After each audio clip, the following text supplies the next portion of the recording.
Hello everyone. अब हम पढ़ेंगे आज वो कुछ न्यूमेरिकल्स रह गए हैं, थोड़ी सी थ्योरम, बस एक दो वीडियो का काम रह गया है और फिर आपका ये सिंगुलैरिटी का चैप्टर पूरा हो जाएगा। कह रहा है इसमें what kind of singularity have the following function, कि इन फंक्शंस की कौन कौन से सिंगुलैरिटीज होंगी। कोई बड़ा सी बातें नहीं है।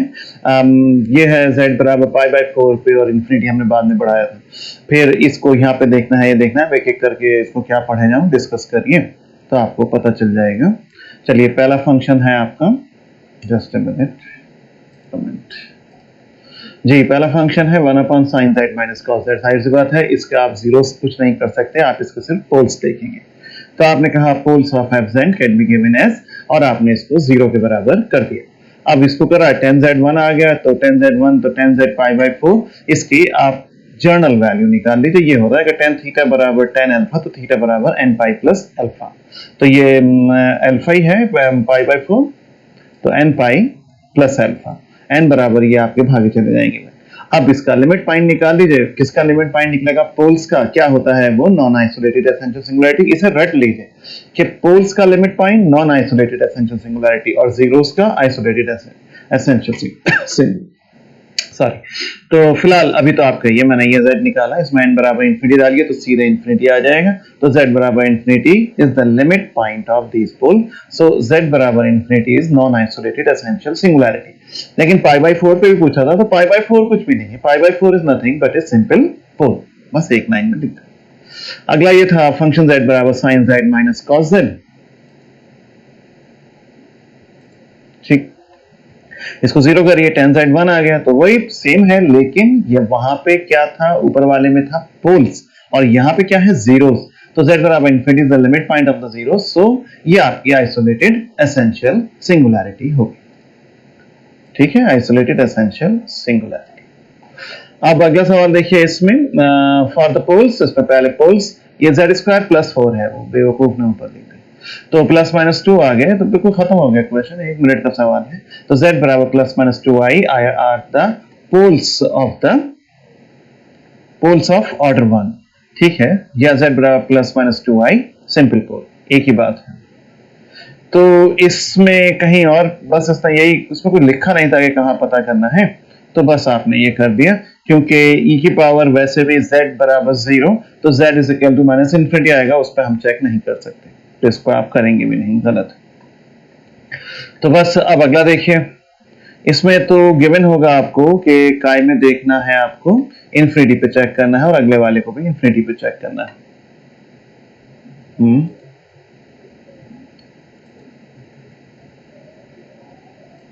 ठीक है, कुछ गड़बड़ होती है। ये आ गया। कहता for finding the poles we have. पहले देखिए, शुरुआत हमेशा पोल से ही करनी चाहिए, ऑलवेज, ये याद रखिएगा। तो आपने पोल्स आपने लिखा, तो -1 को मैं लिख सकता हूँ e की पावर i पाई और साथ में मल्टीप्लाई। भाई जर्नलाइज वैल्यू को करना है, तो ये क्योंकि -1 तो e की पावर i पाई होता है और 1 क्या होता है? ये। इसको खोल दीजिए, e की पावर i थीटा क्या होता है? cos theta plus i sin theta, उससे ये -1 और इससे ये +1 बचेगा।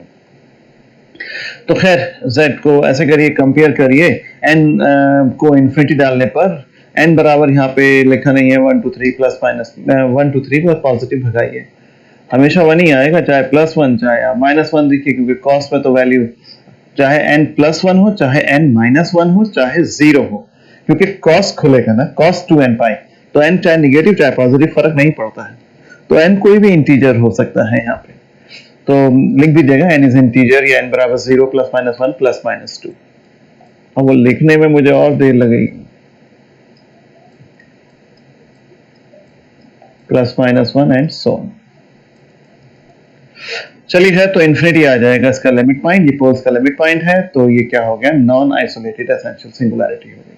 फिर z और cosec है, पहले साइन में बदल लीजिए, tan होता तो साइन अपॉन कॉस में करते, कॉट होता तो उसके अकॉर्डिंग। खैर फॉर फाइंडिंग द पोल, ये 0 साइन z अगर 0 है तो z बराबर n पाई, n बराबर इतना, तो इन्फिनिटी लिमिट पॉइंट है इन पोल्स का, तो ये क्या हो गया? क्योंकि पोल्स का है तो नॉन आइसोलेटेड एसेंशियल सिंगुलैरिटी हो। ये तो कोई वो ही नहीं है, बिल्कुल इजी है। चलिए अब आप अपनी एक्सरसाइज में भी देख लीजिएगा, कोई क्वेश्चन रह गया हो तो मुझे बताइएगा। कहता है इफ से सिंगल वैल्यूड फंक्शन, अब थ्योरम है, fz has no singularity other than pole in the finite part of the plane और at infinity then function z is a rational function. पहले तो खैर रैशनल क्या होता है वो बाद में बात करेंगे, पहले कहिए कि single valued function F Z की अगर कोई सिंगुलैरिटी नहीं है पोल के अलावा, ठीक है, फाइनाइट पार्ट में ऑफ द प्लेन पे या एट इंफिनिटी पे, पोल के अलावा अगर कुछ नहीं है तो वो रैशनल फंक्शन होगा। F Z is said to be polynomial अगर ये ऐसे एक्सप्रेस होता है, आपको पता ही है। और रैशनल क्या होता है, अगर इस फॉर्म में हो, ऊपर भी एक पॉलिनोमियल और नीचे भी एक पॉलिनोमियल, जैसे ऊपर एक्स स्क्वायर प्लस 1 और नीचे एक्स स्क्वायर प्लस 2, कटे नहीं है आपस में, ऐसा कट कूट के पता चला नीचे वाला पूरा कट गया तो सीधे पॉलिनोमियल आ गया, एक पॉलिनोमियल ऊपर बचे और एक पॉलिनोमियल नीचे बचे, यही आपका क्या कहलाता है, रैशनल फंक्शन कहलाते हैं, याद कर लीजिए।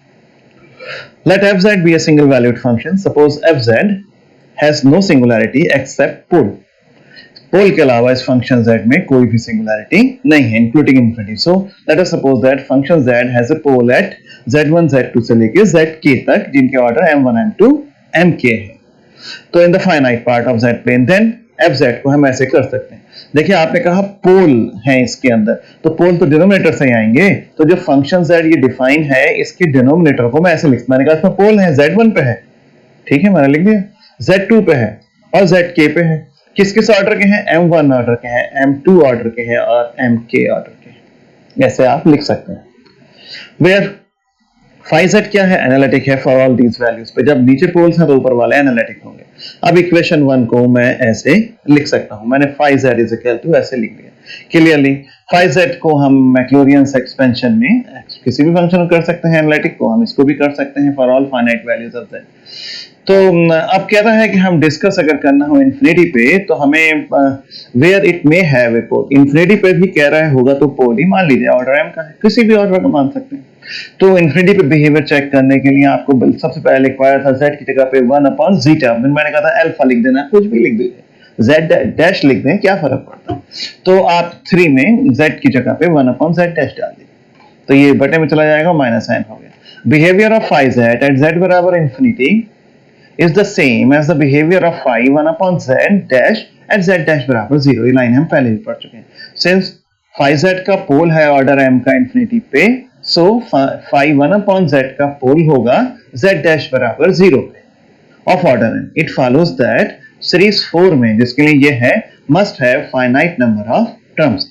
अरे भैया पोल होता है तो पोल में तो फाइनाइट नंबर ऑफ टर्म्स होते हैं नेगेटिव वाले, तो आप फिर से कहिए अगर फाई z का इंफिनिटी पर, ये लिखा हुआ है फाई z का इंफिनिटी पे, ये क्या है कि ये आपका पोल है, वही मतलब तो डिस्कस बिहेवियर डिस्कस करना है कि वहां पोल होगा ऑर्डर m का, तो हमें क्या करना पड़ेगा, 1/z डैश कर देंगे और 0 पे देखेंगे। सिंस फंक्शन z का इंफिनिटी पे क्या है, पोल है ऑर्डर m का, तो 1/z डैश का क्या होगा, हैज पोल होगा, लेकिन कहां होगा, z डैश बराबर 0 पे, जिसका ऑर्डर m होगा।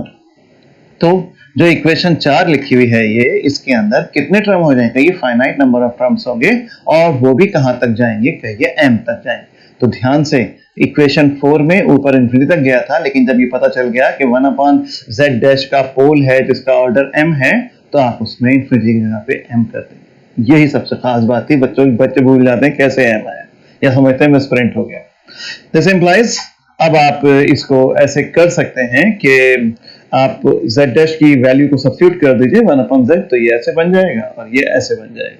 तो अब ये क्या बन गया, ये पॉजिटिव पावर ऑफ n नजर आ रही है z पे लगी हुई, तो फाई z क्या हो गया, कहिए ये पॉलिनोमियल है। तो बस thus in this case phi z is a polynomial as clear from 2 and 4। so equation 1 को मैं कैसे लिख सकता हूं, ऊपर जो phi z माना था वो तो पॉलिनोमियल आ गया और नीचे आपने इस फॉर्म में लिखा हुआ है, तो नीचे की फॉर्म भी और ऊपर की फॉर्म को देखते हुए ये भी पॉलिनोमियल है, ये भी पॉलिनोमियल है, आप कह सकते हैं कि fz जो है वो रैशनल फंक्शन है। देखो जी, दिमाग के विजन को पहले बढ़ाना होगा और तब इन थ्योरम्स को पढ़ा जाता है। थोड़ा दिमाग लगाइए और सोचिए, आपकी पढ़ाई का गैप, मतलब हायर मैथमेटिक्स की पढ़ाई का गैप, आपने फोर्थ सेम में नहीं पढ़ी असली मैथमेटिक्स, आपने रियल एनालिसिस नहीं पढ़ी, वो पढ़ते तो आप जानते कि कैसा लगता है, कैसे पढ़ाई होती है हायर मैथमेटिक्स की। थोड़ा सा सोचिए इसको, मैं इन थ्योरम्स को मैं हमेशा ही 2-2 बार डिस्कस करता हूँ, मैं फिर करूंगा कुछ दिन के बाद डिस्कस, और अब मैं ऑनलाइन क्लास में करूंगा। आप लोग, मैंने एक दिन और बोला था कि ऑनलाइन क्लास इसी थ्योरम्स के बारे में बोला था, पिछली इसी चैप्टर की। फिलहाल rational function has no singularity other than pole, उसी का उल्टा हिस्सा है। ऊपर कह रहे थे जिसमें फंक्शन में पोल ही सिर्फ सिंगुलरिटी है वो रैशनल नंबर होंगे, रैशनल फंक्शन होंगे। आज कह रहे हैं रैशनल फंक्शन में पोल के अलावा कुछ भी नहीं होता, तो एक ही बात है, इसका कन्वर्स है।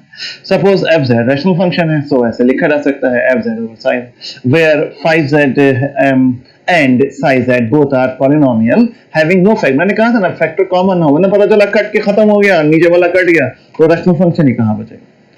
तो सिंगुलरिटी ऑफ phi z कैसे गिवन होगी, psi z बराबर 0 that is by zeros of psi z, but zeros of psi z are but zeros of psi z are poles of 1 upon fz.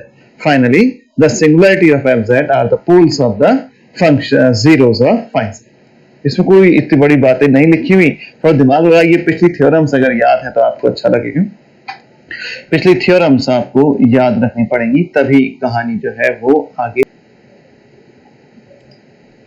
जी चलिए फिर से मैं बात करता हूं, फिर से कहिए कि सिंगुलैरिटी कैसे दी होगी। अरे यार बिल्कुल आसान बात होती है, सिंगुलैरिटी किसी भी चीज की कैसे गिवन होती है, उसके निचले वाले हिस्से को जीरो के बराबर कर दें। तो उसका ये जीरो जब आप, तो आप इस चीज के तो जीरो निकालना है, लेकिन असल में वो इसके कौन है, वो इसके पोल्स है।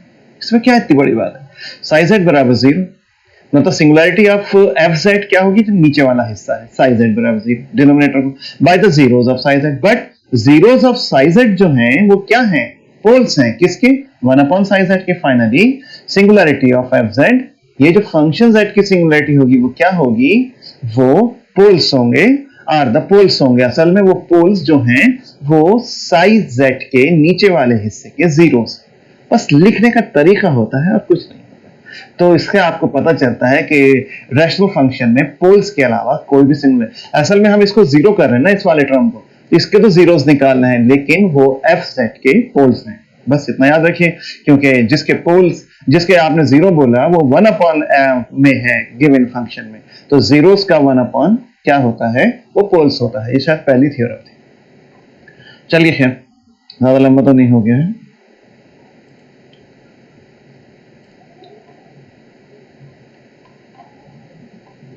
एक थ्योरम और देखिए, थोड़ा लेंथी हो जाएगा, लेकिन चलिए फिर बस एक ही वीडियो बचेगा। A function which has no singularity in the finite part of poles और एट इंफिनिटी इज कांस्टेंट, मतलब जिस फंक्शन में कोई सिंगुलैरिटी ही ना हो वो कांस्टेंट होता है।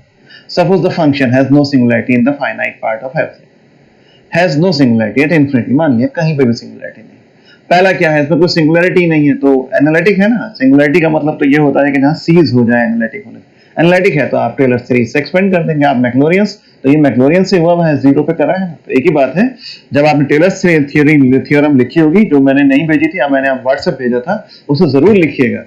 तो उसमें जब कॉरोलरी है कि जब जीरो हो जाता है ए या जीरो के ऊपर करते हैं तब वो मैक्लोरियंस होता है, इसलिए पिछली थ्योरम में मैक्लोरियंस का जिक्र आया है। तो ये ए एन और जेड की पावर एन, जहां Z is a point inside mod Z बराबर आर। ये सर्किल है मॉड जेड, उसके अंदर का एक पॉइंट है जेड, वहां ए लिया होगा जब टेलर सीरीज पढ़ी, जहां आर इज द बहुत बड़ी गिनती है, N F large positive number, radius है जो अपने अंदर इसको रखता है। ये कोई इतनी बड़ी बात। सेकंड, कोई भी सिंगुलैरिटी नहीं है इन्फिनिटी पे, तो भैया इन्फिनिटी की पढ़ाई नहीं होती है, पढ़ाई होगी इसके रेसिप्रोकल से। तो function 1 upon Z has no singularity, Z बराबर जीरो। ये तो मतलब है, क्योंकि जो इन्फिनिटी के ऊपर करेक्टर होगा वो 1 अपॉन जेड का जीरो पे करेक्टर होगा। That is function 1 upon Z, जब सिंगुलैरिटी नहीं है तो एनालिटिक है।